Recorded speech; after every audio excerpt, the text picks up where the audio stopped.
Assalamualaikum warahmatullahi wabarakatuh.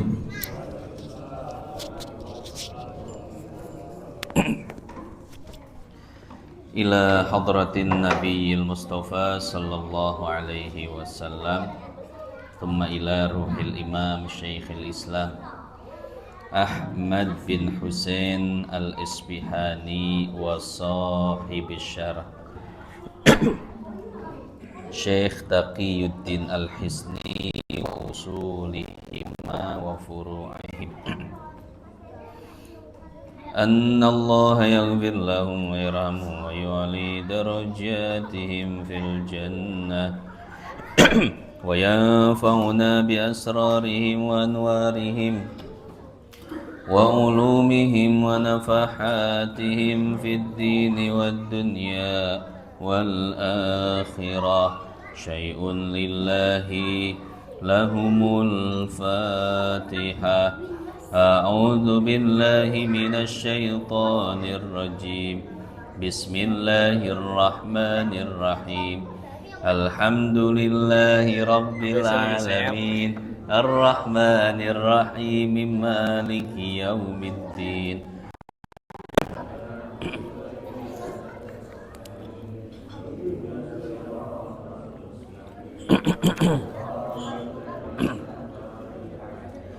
Ghairil maghdubi alaihim waladdallin.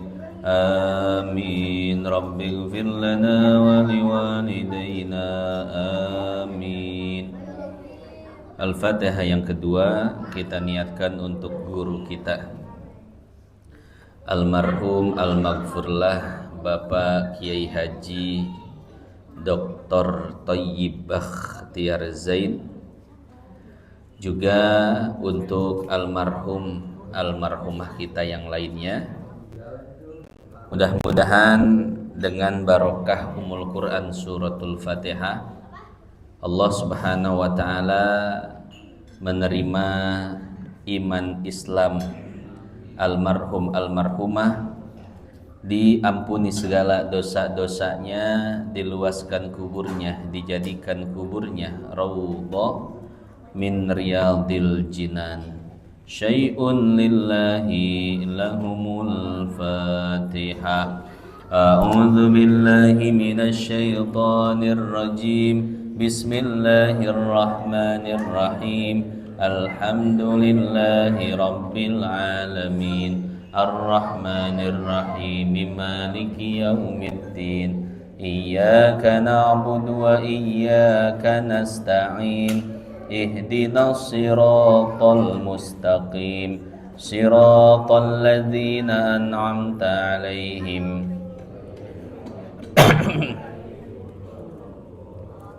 Amin. Al-Fatihah yang terakhir untuk kita yang hadir.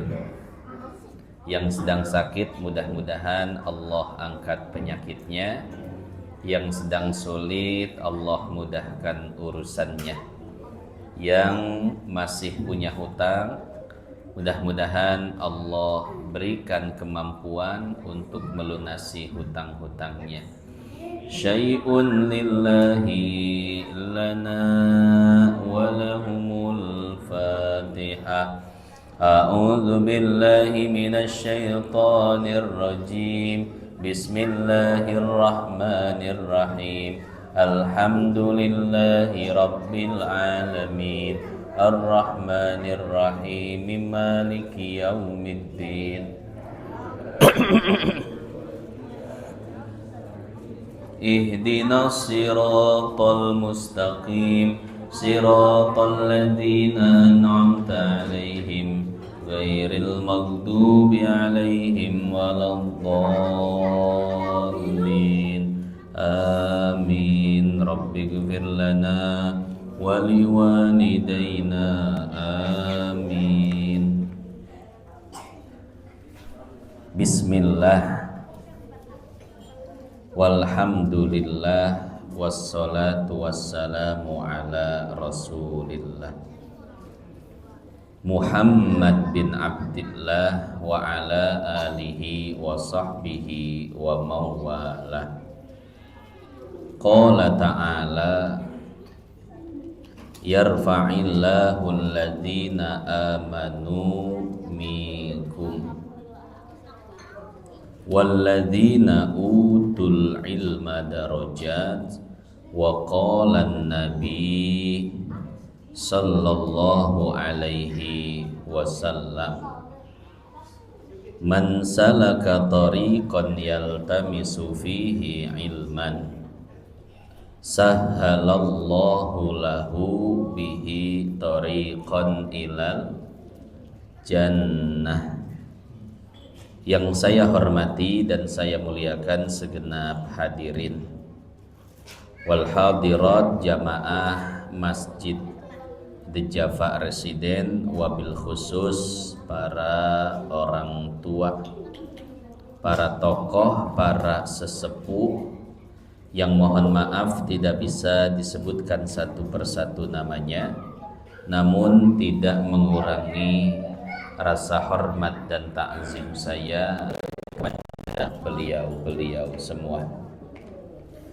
Hadirin hadirat jamaah yang dimuliakan Allah, di malam hari yang mulia ini tiada kata yang pantas terucap dari mulut kita melainkan untayan puji serta syukur kita kepada Allah, karena Allah masih memberikan kepada kita berbagai macam nikmatnya, terutama nikmat iman, nikmat Islam, serta nikmat sehat wal afiat. Dan tak kalah pentingnya nikmat panjang umur, sehingga pada kesempatan kali ini di tempat yang mulia ini kita masih dapat berkumpul untuk sama-sama melaksanakan salah satu kewajiban kita, yaitu menyambung tali silaturahim dan dalam rangka menuntut ilmu.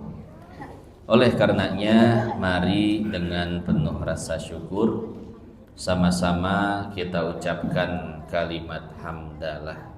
Alhamdulillah. Salawat besertakan salam senantiasa kita limpahkan kepada junjungan semesta alam, baginda Nabi besar Muhammad sallallahu alaihi wasallam. Semoga tetap tercurah kepada para sahabatnya, para keluarganya, ahlul baitnya, dan mudah-mudahan sampai kepada kita selaku umatnya.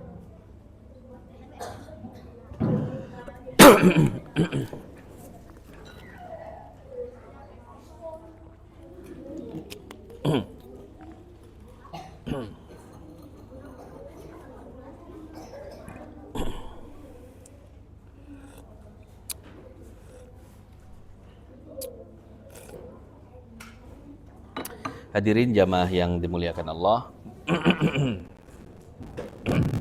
Tes, halo.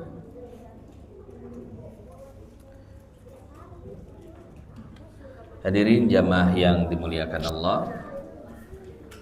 Kemarin saya ziarah Wali Songo dari hari Sabtu, Ahad, Senin, Selasa, Rabu. 5 hari Pak, sampai ke Madura. Terakhir itu di Bangkalan, Syekh Muhammad Khalil Bangkalan. Sampai ke rumah itu hari Rabu pagi jam 6. Setelah sampai rumah saya sarapan, nggak lama saya langsung tidur. Bapak Ibu tahu kapan saya bangun? Saya bangun ketika qomat di masjid berkumandang. Allahu Akbar, asyhadu an la ilaha illallah. Bangun. Ketika itu saya pikir, wah, nggak sempet ke masjid. nggak sempet sholat zuhur di masjid. Akhirnya saya makan dulu, turun ke dapur. Di dapur saya ngelihat jam, ternyata sudah jam 3:10. Berarti qomat yang tadi bukan qomat zuhur, tapi qomat asar. Waduh, ketinggalan sholat zuhur saya. Akhirnya apa? Akhirnya saya makan dulu, ngobrol dulu, mandi dulu. Kapan sholat zuhur dan asarnya? 5:30. 5:30 saya sholat zuhur dan sholat asar. Pertanyaannya, yang saya lakukan kira-kira benar atau salah?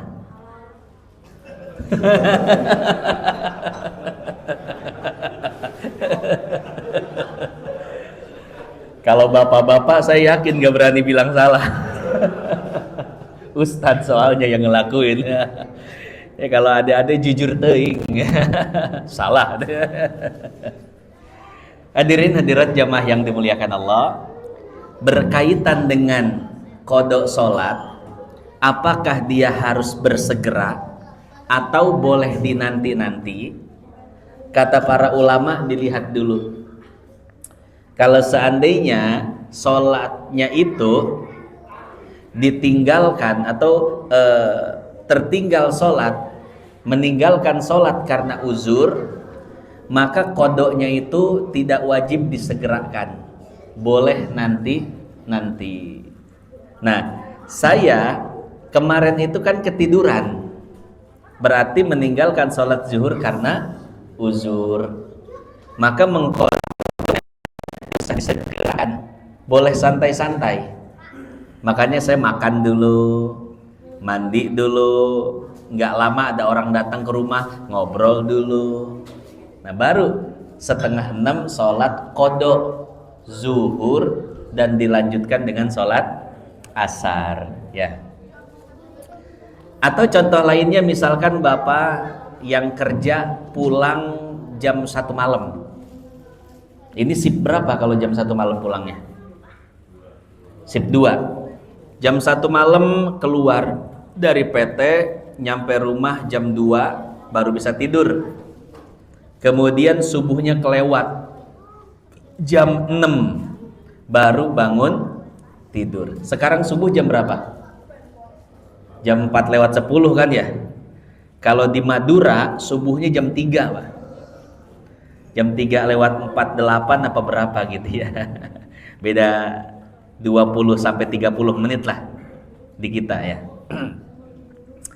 Nah, akhirnya sholat subuh jam 6.